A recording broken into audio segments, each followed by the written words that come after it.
ಹುಮನಾಬಾದ್ ತಾಲೂಕಿನಾದ್ಯಂತ ತಹಸೀಲ್ದಾರ್ ಅವರು ನಿಷೇಧಾಜ್ಞೆಯನ್ನ ಜಾರಿಗೊಳಿಸಿರತಕ್ಕಂಥದ್ದು ನಿಮ್ಮೆಲ್ಲರಿಗೂ ಗೊತ್ತಿರತಕ್ಕಂಥ ವಿಚಾರ.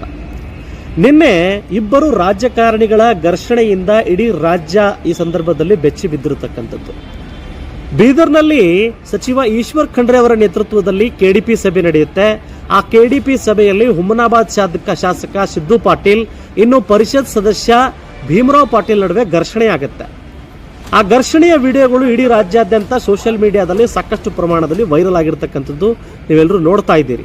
ಆದರೆ ಆ ಒಂದು ವಿಡಿಯೋದಲ್ಲಿ ವಿಧಾನ ಪರಿಷತ್ನ ಸದಸ್ಯರಾಗಿರ್ತಕ್ಕಂಥ ಭೀಮರಾವ್ ಪಾಟೀಲ್ ಅವರು ಹುಮನಾಬಾದ್ನ ಶಾಸಕ ಸಿದ್ದು ಪಾಟೀಲ್ ಮೇಲೆ ಹಲ್ಲೆಯನ್ನ ಮಾಡೋದಕ್ಕೆ ಹೋಗಿರ್ತಕ್ಕಂಥ ವಿಡಿಯೋ ವೈರಲ್ ಆಗುತ್ತೆ. ಇಬ್ಬರ ಮಾತುಗಳ ಘರ್ಷಣೆಯಾಗಿ ಭೀಮರಾವ್ ಪಾಟೀಲ್ ಅವರು ತಮ್ಮ ಒಂದು ಏನು ಕೂತಿರ್ತಕ್ಕಂಥ ಆಸನವನ್ನು ಬಿಟ್ಟು ಅವರತ್ತ ಧಾವಿಸಿ ಅವರ ಮೇಲೆ ಹಲ್ಲೆ ಮಾಡಬೇಕು ಅನ್ನುವಷ್ಟರಲ್ಲಿಯೇ ಮಧ್ಯದಲ್ಲಿ ಪೊಲೀಸ್ನವರು ಪ್ರವೇಶವನ್ನು ಮಾಡ್ತಾರೆ.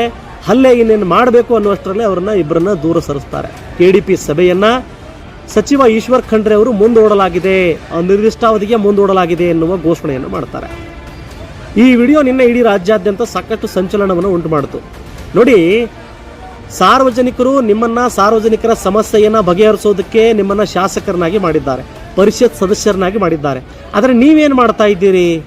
ಸಾರ್ವಜನಿಕರ ಸಮಸ್ಯೆಯನ್ನು ಬಿಟ್ಟು ನಿಮ್ಮ ಕಲಹಗಳಿಗೆ ಸಾರ್ವಜನಿಕ ಸ್ಥಳಗಳಲ್ಲಿಯೇ ಹೊಡಿದಾಟ, ಬಡಿದಾಟ, ಬೈಗುಳುಗಳಿಗೆ ಸಾಕ್ಷಿಯಾಗಿರ್ತಕ್ಕಂಥದ್ದು ಇಡೀ ರಾಜ್ಯಾದ್ಯಂತ ಇದನ್ನು ಸಂಚಲನ ಉಂಟು ಮಾಡಿದ್ರೆ ನಾಚಿಕೆಗೇಡಿನ ಸಂಗತಿ ಅಂತ ಈ ಸಂದರ್ಭದಲ್ಲಿ ಹೇಳಬೇಕಾಗುತ್ತೆ.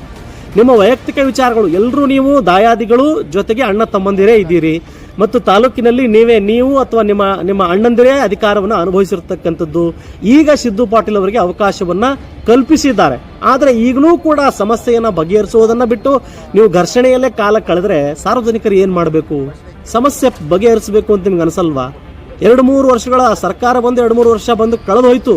ಆದ್ರೆ ನೀವು ಇಲ್ಲಿಯವರೆಗೂ ಕೂಡ ಏನು ಕೆಲಸ ಮಾಡಿದ್ದೀರಿ ಸಿದ್ದು ಪಾಟೀಲ್ ಅವರೇ? ಜೊತೆಗೆ ಪರಿಷತ್ ಸದಸ್ಯರಾಗಿರ್ತಕ್ಕಂಥ ಭೀಮರಾವ್ ಪಾಟೀಲ್ ಅವರೇ, ನೀವು ಒಂದು ವೇಳೆ ಬೇರೆಯವರು ಮಾತನಾಡುವ ಮಧ್ಯದಲ್ಲಿ ನೀವು ಪ್ರವೇಶ ಮಾಡಿದಾಗ ಘರ್ಷಣೆಗಳಾಗುವುದು ಸಹಜ. ಇದಾದ ನಂತರ ಇನ್ನೇನು ಇಡೀ ತಾಲೂಕಿನಾದ್ಯಂತ ನಿಷೇಧಾಜ್ಞೆಯನ್ನು ಜಾರಿಗೊಳಿಸ್ತಾರೆ. ಯಾಕೆ ಗೊಳಿಸ್ತಾರೆ ಅಂತಂದ್ರೆ ಅಹಿತಕರ ಘಟನೆಗಳಾಗಬಾರ್ದು. ಇಬ್ಬರ ಮನೆಗಳಿಗೆ ಏನಪ್ಪಾ ಅಂತ ಕೇಳಿದ್ರೆ ಸುರಕ್ಷತಾ ಕ್ರಮಗಳನ್ನು ಕೈಗೊಳ್ಳೋದಕ್ಕೆ ಪೊಲೀಸರನ್ನ ನೇಮಿಸ್ತಾರೆ.